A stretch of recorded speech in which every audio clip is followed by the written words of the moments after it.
మాజీ CM BRS అధినేత కేసీఆర్ కు లీగల్ నోటీస్ పంపించింది federation of farmers association in Telangana.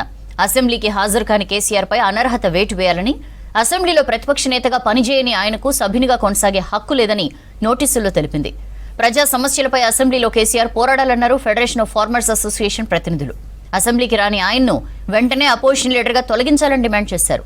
KCR కు స్పీకర్ కు సమన్లు జారీ చేసి వివరణ కోరాలంటూ అసోసియేషన్ తరఫున న్యాయవాది పాదూరి శ్రీనివాస్ రెడ్డి లీగల్ నోటీస్ పంపారు. ఈరోజు ప్రజాస్వామ్యంలో ఉన్న రాచరిక ప్రభుత్వంలో ఉన్నాం అనేది ఒక అనుమానం వచ్చింది.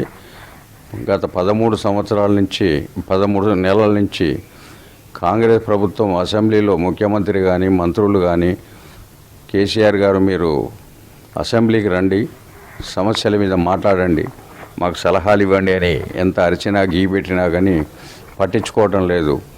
ఆయన ఏంటంటే ప్రజలు కట్టిన డబ్బులతోని పన్నులతోని క్యాబినెట్ హోదా తీసుకొని ఫామ్ హౌస్లో హాయిగా రెస్ట్ తీసుకోవటం ఇది ప్రజాస్వామ్యానికి ఆరోగ్యమైన విషయం కాదు. కాబట్టి నేను మా అడ్వకేట్ ద్వారా ఆలోచించి లీగల్ నోటీస్ ఇవ్వడం జరిగింది. నీకు చేత కాకపోతే నీ పదవిని వదులుకో, వేరే వాళ్ళకి ఇచ్చేసేయి.